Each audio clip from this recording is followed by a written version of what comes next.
আমরা যে দিন মোতাবেক চলি, আমরা যে দিন মানি, সেই দিন হইল এরকম। উদাহরণ আর কি, এক লোক ওয়াজ শুনতে গেছে। লোক বলতে বেশি পোলাপান মার্কা আর কি, 15 বা 18 এরকম বয়স। পরে সেখানে হুজুরে যিনি বক্তা, তিনি পাগড়ির ফজিলত সম্পর্কে বয়ান দিছেন। পাগড়ি পড়লে এই হয়, পাগড়ি পড়লে ওই হয়, পাগড়ি পড়লে 1 রাকাত পড়লে 70 রাকাতের সওয়াব, এটা সহি কথা না। এমনি পাগড়ি পরা সুন্নত।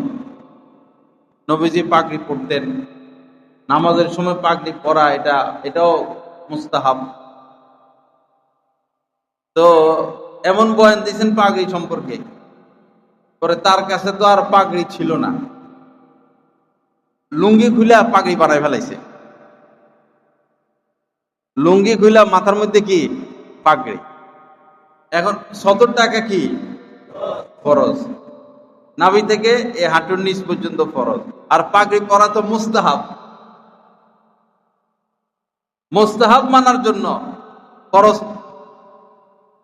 আমরা পাবলিকেরা যে দিন মানি, এটা হলো এই মার্কা দিন। এক লোকের আমি দেখলাম কাবা শরীফের পাশে উপরের অংশ নাই, এটা হারাইয়া গেছে। অনেকের নিচের অংশ থাকে না এহরামের, এটা হস্তা হস্তি দস্তা দস্তি, এটা এখানে ফাইট করতে হয় আধা ঘন্টা। এরকম ফালওয়ান এক ব্যক্তি, কামাইয়া শরীর টরিল, মনে ঝর্ণার ভিতর থেকে বাইরে হয়েছে এরকম ঘাম। অনেকে যারা যায় বলছে যে নিচে ভিজা, হাজরা আসওয়াদের এই পাশটা ভিজা থাকে। ভিজা বলতে হয়তো শরীরের ঘাম, অথবা অনেকে হয়তো চাপচুপ খেয়ে প্রস্রাব করে দিতে পারে, বলা তো মুশকিল। কঠিন পরিস্থিতি ওইখানে। কোনো আলেম ওলামা বর্তমানে হাজরা আসওয়াদ মুখাইতে যায় না, নিষেধ করে। শরীর ঘামায়া উপরের অংশ নাই, তাও তো ইজ্জত আল্লাহ রাখছে। অনেকের নিচের অংশ থাকে না ওই জায়গায় গেলে। এমন খুশি, মনে হয় সে 7 রাজার ধন পাইয়া গেছে।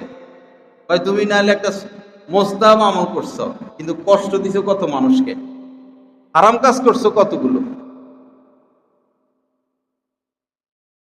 এশকের নাম দিন না, মাতলামির নাম দিন না। নবীজি যে সুন্নত রাস্তা রেখে গেছেন, সেটার নাম দিন।